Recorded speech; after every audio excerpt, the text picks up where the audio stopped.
Good afternoon, and thanks for joining our session, A Question of Privilege. We're delighted to have the opportunity to share some lessons with you from a project to study ethnic inequalities and the impacts of COVID-19 on young people. I'm personally extremely proud of the A team of budding researchers who contributed to this work, and I hope we will leave you feeling inspired to try your own more inclusive and participatory approaches to research so that collectively, over time, our industry becomes better equipped to understand contemporary society in its diversity and richness. Our session today brings together myself. I'm Marie-Claude Gervais, co-founder and project director for this, and I'm director of research at Versity. We are specialists in research with people from minoritized groups. Good afternoon. My name is Shopio Talana. I'm the head of research at the Youth Futures Foundation, an organization that addresses the underlying causes of youth employment and helps young people find and keep good jobs. And we were the commissioners of this project. And then the incredible team of young people who worked as moderators on this project: Cynthia Coe, Shay Eccleston, Lucas Raymond, and Amara Khan. So this project was conceived during the first lockdown in April 2020. The situation was unfolding at dramatic speed. We didn't have much hard data to go by, but we already knew a few key facts that to me raised alarm bells. So for instance, youth unemployment was 3 times the unemployment rate, and those from ethnic minority groups were twice more likely to have lost their jobs. And while many people had lost their jobs and had seen their income reduced, the impact was much more profound on ethnic minority households. And the pandemic was beginning to take a disproportionate toll on the mental health of young people compared to older adults. It felt really important to document and to understand ethnic inequalities and the impact of COVID-19 on diverse young people. I was confident that Versity had the expertise and the capability to do just that. So I drafted a proposal and took it to the Youth Futures Foundation, because it's an organization that looked really well placed to do something about the findings, but to support the work and then do something about the findings.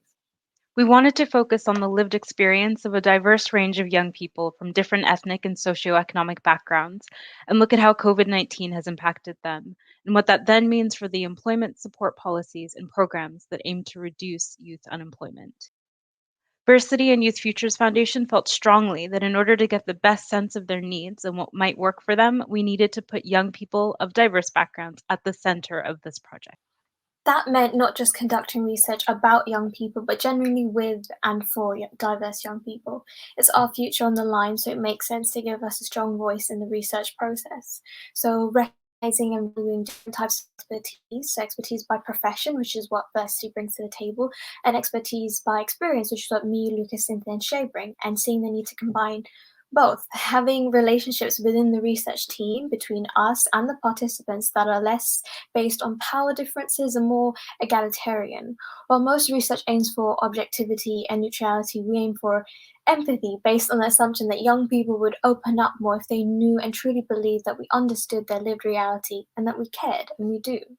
We didn't treat our research participants as just respondents, but as stakeholders and co-producers, recognizing that we all have a stake in getting the insights right. In terms of process, the whole approach had 4 main pillars to make it a success. So first, the research team was very diverse. Many of us had similar profiles to the participants in the community. We could have just as easily been on the other side of the table. Our whole experience was relevant to the study. I felt like I could freely contribute my own thoughts, and these were valued. A real effort was made to create a welcoming and egalitarian environment where we were encouraged to voice our opinion, critique, and draw on our own experiences as knowledge. For example, when looking through the questions, I thought some of the tasks were a bit text-heavy and boring for young people, and we discussed ways to improve that. And I felt comfortable telling a professional researcher how to improve their questions. Second, we obviously still had to meet very high professional standards, so everyone did a DBS check, we were trained in safeguarding and was awarded an NSPCC safeguarding certificate. We were trained in using an online community research platform, and we were also shown best practice, so in moderation, so how to probe, when to probe, what tone to use, how to avoid our own biases, even though we did draw on our own experiences. Third, there was a genuine sense of collaboration, which is clear with us being here today. And fourth, we were trusted. I felt like I had a lot of freedom, but experienced researchers were always on hand to supervise the community, guide us, and help us to see how individual answers fitted into wider trends. We could see how other researchers in their team were moderating, so we could also learn from one another. And now Cynthia's going to tell you what happened next. So, after assembling and training our team, we recruited 70 diverse young people to a 2-week online community. And here we encouraged them to discuss their lived experiences and to explore inequalities in a very holistic way through various formats. So by preparing them like this, we hope that they would feel empowered during the co-creative activities where they could give feedback on work-related programs based on their needs. And we chose an online community because it's inclusive. Online communities overcome time and distance barriers, and participants were also encouraged to speak with their friends or family and report back to us. And this meant that we included many more voices in the project. The time dimension also meant that we could explore a wider range of issues at a deeper level, and participants had the time to reflect on these issues. And eventually, a sense of community was built. So it wasn't the next Facebook, but our participants enjoyed sharing their experiences with each other. From a research perspective, segmentation tools also allowed us to probe specific issues by allocating questions to certain segments and then analyzing this data by segment. We could then explore how different demographic factors such as age, gender, and ethnicity intersect to shape experiences. And last but not least, as Amara already highlighted, collaboration and supervision were possible throughout the project, and of course it was safe during COVID. Now you might wonder, what did all of this look like in practice? So we designed 33 research activities in our online community, which were then spread over 2 weeks. For example, using the Wheel of Life, we encouraged young people to think about the impact of COVID on key aspects of their lives, such as health, study, money, and much more. This gave us a holistic sense of their experiences and their needs. Because imagine this, a lack of structure, boredom, isolation, and low mood. We found that all of this really makes it hard to concentrate on studies, let alone to find work. So on one hand, as a young person myself, I could really empathize with this. On the other, as a researcher, I could say with confidence that any work-related support for young people will need to address these mental health challenges as well as skills. Other activities took them outside of themselves. For example, there is an African proverb that claims it takes a village to raise a child. Using this activity, we inspired young people to think about their current support system and all the factors that make them more resilient. We often discovered that the sole breadwinner of the family had been made redundant, or that older siblings were contributing to the household income. Yeah, I think that's exactly right. And I think now more than ever, it's worth taking a step back and thinking about how the nature of our villages are changing. The pandemic has sent many of us back from universities, from schools, back to parents and siblings, and in the case of many ethnic minority young people, back into multi-generational households with grandparents. For example, that's my story right now. This can be a great safety net on the one hand, but there's also the risk of spreading the disease to more vulnerable family members, which itself has both a emotional and practical toll. Economically, many families are reliant on a single income, which is oftentimes low. Those who work are often in industries that have been shut down by the pandemic. If and when the main earner goes under, the entire family is thrust into the unknown. It's easy to see that families that started in a more vulnerable position pre-COVID will be worse off, deepening ethnic inequalities over time. My personal experience confirms how important it is to take a holistic and family view when providing support. For example, my younger sister's school offered her a laptop so that she could access school remotely, but her real problem was that she couldn't find a quiet spot in the house to do work.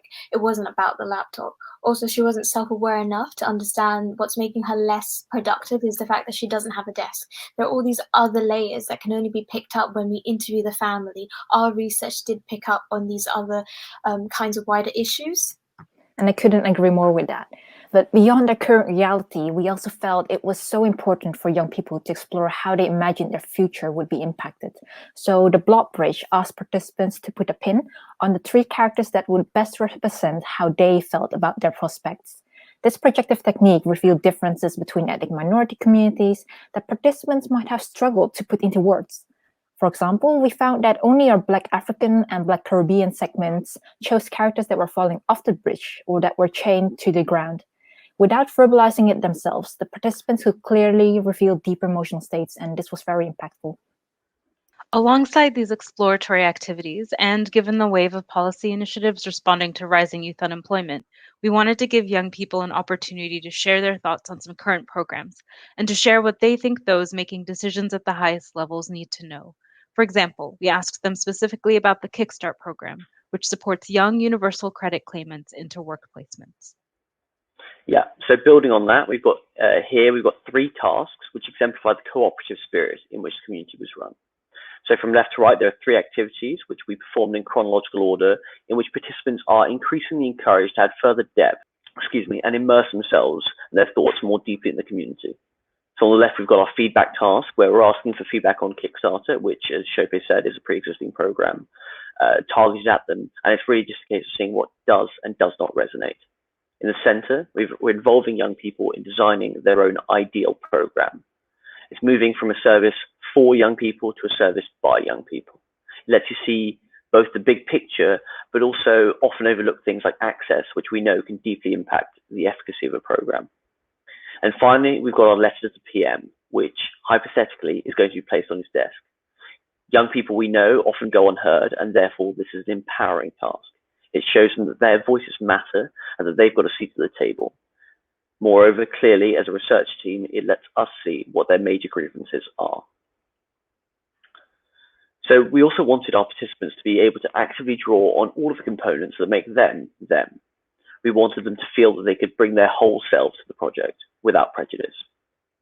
It's about giving them the confidence to explore and share complex issues. So because young people could relate to us as researchers and we could relate to them, they had the confidence to explore and share complex issues. It appeared that they felt safer to share things that might be more personal to them. For instance, they would start sentences with, "I hate to admit." This was really telling when it came to moderation, as we made sure in our responses that we did not inadvertently close the door on sensitive conversations. Put simply, it was about creating a peer safe space and recognizing and overcoming the challenges of traditional moderator-participant dynamics. I think we created an environment which I would liken to being in an AA meeting that's run by someone who's 10 years sober, someone who's been there, done it, and has their own experiences to bring to the table. We felt that the fact that they stayed in the community and communicated with us freely until the end was a testament to that approach. One of the things we're aware of as researchers is that the world of systems and power often see young people as monoliths. This means we can feel restricted when asked to share our true feelings on issues and to inform the same systems of our true feelings around things that impact us. I think you've got a great example of this, Samara. Yeah, for example, when a participant, a woman who wore a hijab, said that she was worried about her being visibly Muslim could affect her ability to get a job. I remember her saying she couldn't prove that she was being discriminated against, but that's how she felt. She was finding it difficult to describe it, but because I felt that before, I could draw my own experiences and find a way to probe. She didn't have to worry about being judged by me. She could trust that I just would get it and would understand her better than an older white middle-class researcher. So our aim on this project was to ensure that we did not engage our participants in a way that would leave them feeling monolithic and judged. We wanted to create a destination, a place where young people wanted to be, which was also bound by a sense of shared experiences and challenges. It was perhaps even more important during COVID-19, when young people are no longer even able to hang out with friends offline and when they craved connection with their peers. There was also a sense of being heard and perhaps repairing some of the damaged trust. That sense of being heard is particularly important for those whose encounters with officialdom are usually experienced as disempowering, and that includes us in the research industry, by the way. As a result, we can come to feel excluded or distrusted and distrusting. So being heard in that context helps to restore that feeling and that sense of trust. For the research team, that meant that we could work in a positive environment throughout. We could truly be ourselves with our distinctive and unique contributions being welcomed and valued. We could learn high-level skills in a research environment such as moderation and analysis, but it was also a rare opportunity to deepen our thinking about how COVID compounds ethnic inequalities and life as a young person. This was something that really stood out for us as we recognised some of the same lived experiences reflected in our participants. The fact that we created such an authentic space meant that we achieved a response rate of 95% over 2 weeks, with young people often offering detailed, quite intimate answers. This is evidence that we can use in the future to challenge negative views about our generation. Participants had high aspirations. They had worked hard and often had overcome a lot. They could identify and clearly articulate their own experiences. They were very self-aware and knew what they needed in terms of creating apprenticeships, careers advice, and entrepreneurship programs that would work for them. And finally, these more nuanced insights led us to new questions about intersection of age, gender, ethnicity, and social class, things that are definitely not black and white.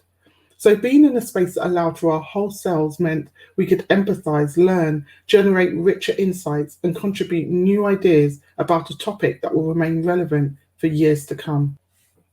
It has been a pleasure to share our journey on this project with you. We have several key reflections from our inclusive approach. Both of our organizations put young people at the heart of all we do, and we realize that who we include in every step of the research matters. The young researchers you've heard from today have enriched the inquiry. They helped us ask the right questions, and we hope that you will have found hearing directly from them strengthens the case for including those with expertise through experience in delivering research.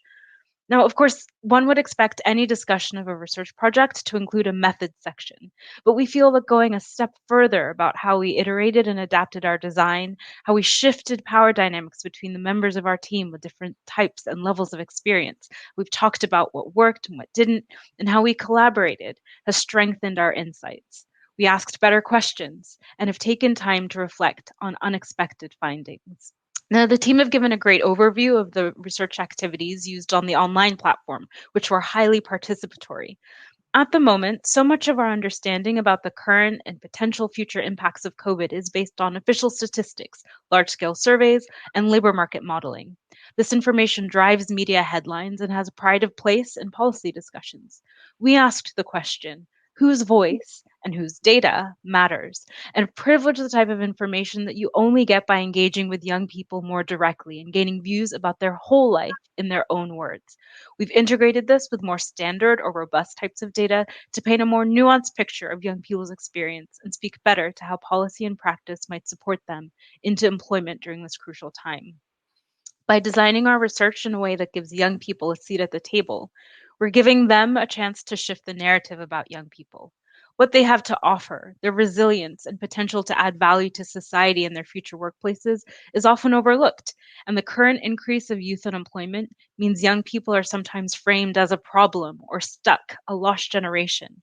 By using an ethnographic approach and embedding young people at the heart of the research during this global moment of crisis and uncertainty, young people's aspirations and potential come front and center. Thank you very much. We hope you found this an inspiring and interesting case study and that you will take some lessons towards greater inclusion in your future work. Thanks.